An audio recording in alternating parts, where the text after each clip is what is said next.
Համեցեք։ Ես ժամանակ բնակվել եմ Գրիգոր Լուսավորչի 12 շենքում, այդ Ուգլավոյի, որը տեղի էր։ Նույն ժամանակ ես իմ հարևանների հետ այդտեղ էի, եւ ինչ կատարվեց, մի սարսը ես չեմ կարողանում հիմա հիշել, ուղղակի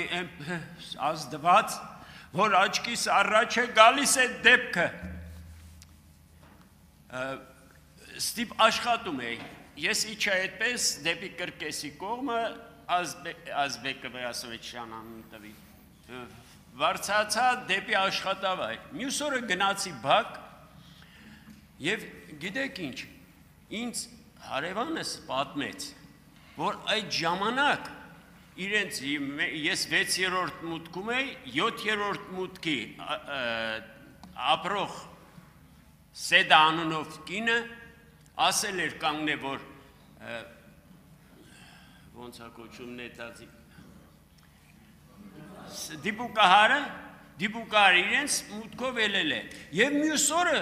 սրան ձերբակալել են, տարել են թե ինչ ձևով ինչ վախեցրել են, այդպես անցավ։ Ես ցանկացա այդ հարցը ներկայացնել։ Գիտեք, երբ գնացի դատախազություն բանի նոր-նորքի, կարելի ասել վրաս ծիծաղացին ու մի բան էլ ուզում էին ասել, երբ բարկացա մի քանի խոսք ասեցի, ասում է դուք գիտեք ինչ մեր վրա շառ եք անում եւ մնաց։ Այս դեպքը կատարվել է իմенно այդ կառավարության ղեկավարների մասնակցությամբ։ Խնդրում եմ, ես որպես քաղաքացի 86 տարիս լրանում է, ես ունեմ 8 թոռ, 4 ծոր, ոչինչ չեմ իմ երեխաների ապագայի համար, դրանք վերջապես պիտի պատժվեն, պատժվեն պիտի, մի թողեք, որ մենք մեր ձեռքով դա անենք, շնորհակալություն։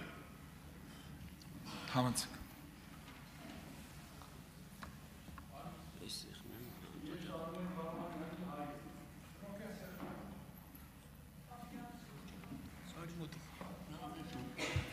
Նապետյան երկու հարցերին էլ կարող եք հարցը տա։ Ուրեմն ես Արմեն Ֆարմանյանի հայրն եմ։ Բնակվում եմ Սեբաստիան Մալաչյա թաղամասում, Մալաչյա հիվանդանոցի մոտ։ Դեպքը ես չեմ մասնակցել, չեմ տեսել, ասենք որը ոնց արել է։ Փաստերը կան, որ այդ մեքենայի վրա դրած, որ տանում են, դա այն որդին է, Արմեն Ֆարմանյանը։ Դաժե կանգնացրել են, չեն թույլատրել, որ մեքենան բռնել իջացնեն, որ չտանեն հիվանդանոց։ Միգուցե երեխան այդ տղան 33 տարեկան սաղ էր մնում։ Դա է այդ գաղտնիքը, գոնե մեկն ու մեկը 17 տարի անցել է։ Մենք էլ ներվեր ունենք, մենք էլ մարդից ենք ծնվել։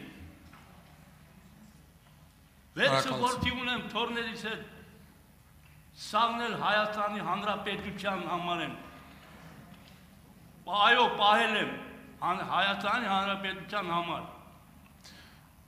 Ես վերջում էլ Արմենս ծնվավ։ Թորնիկ ունե, ծոր, այսինքն, ծոր եմ ունեցել։ Ասված բոլոր երեխեքին նայի։ Շնորհակալություն։ Հաղթելու ենք ու կհաղթենք։ Շնորհակալություն։ Համեցեք պարոն Նապետյան։ Ասելիք ունեք։ Հարցադրում։ Այլ հարցեր կան։ Համեցեք։ Շնորհակալություն նման նիստ կազմակերպելու համար, Արտեմ Վիրաբյան, հարցս վերաբերում է բանակի մասնակցության հետ կապված, խոսակցություններ կա, դե բոլորս է գիտենք, որ բանակը մասնակցել է, ինչ մասշտաբյան մասնակցություն եղել ու արդյոք հավաստի այն տվյալներ, որ Արցախից զորքեր է մտվել Երևան, շնորհակալություն։ Համեցեք։ Քերական վարույթով հիմնավորվել է, վաճառաբացներ ձեռքբերվել են, որ բանակը մասնակցություն ունեցել է մարտի 1-յան իրադարձություններից, սակայն նախաքննության շահից ելնելով թույլ տվեք չկոնկրետացնեմ, թե որտեղից որ զորամասից բայց ամեն դեպքում այդ մասնակցությունը հիմնավորվել է եւ այդ ուղղությամբ քննություն է կատարվում։ Շնորհակալություն։ Շնորհակալություն։ Շնորհակալություն եւ վերջին հարցը Համեցիկ։ Հարգելի զեկուցող, այս ամբիոնից բազմաթիվ անգամներ է հնչել, որ մարտի 1-ի գործը լիարժեք բացված է եւ լրատվամիջոցներով եւ շատ քաղաքական գործիչների շուրթերից ենք լսել, բայց ձեր զեկույցը լսելով եւ մեր քաղաքացիների հարցերի պատասխանը լսելով կարող եմ եզրակացության հանգել, որ մարտի 1-ի գործը մտել է փակուղի, որովհետեւ փաստերը համադրելով մենք առ այսօր չենք կարողանում, չունենք սարքավորումներ, որպեսզի համեմատենք զենքը եւ փամփուշտը կրակած։ Հետո ունենալու ենք սարքավորումները, չենք հայտնաբերելու կրակողին։ Մինչեւ հայտնաբերենք կրակողին չի լինելու վկա, մինչեւ հայտնաբերենք վկային մի հատ ուրիշ փաստայի հայտ գալու եւ նորից ձգձգվելու։ Այսի նման է պետական ապարատում շատ մարդկանց որ հարց են ուղարկում, երբ որ հարցի պատասխանը չգիտեն, ասում են ուսումնասիրենք կպատասխանենք։ Ու հետո գնում է ամիսներով այդ արդյոք ընդունենք որ ներկա պահին մարտի 1-ի գործը մտել է փակուղի։ Մարտի 1-ի գործը փակուղի չի մտել եւ ես այս ամբողջ խոստանում եմ, որ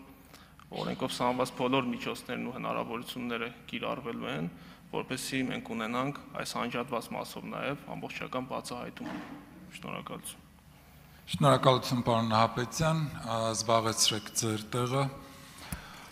Քննչական կոմիտեի նախագահ Արթուր Պողոսյան, պարոն Պողոսյան, համեցեք ամբիոնի մոտ Ֆարմանյանը եւ այլ կնդեմ Հայաստանի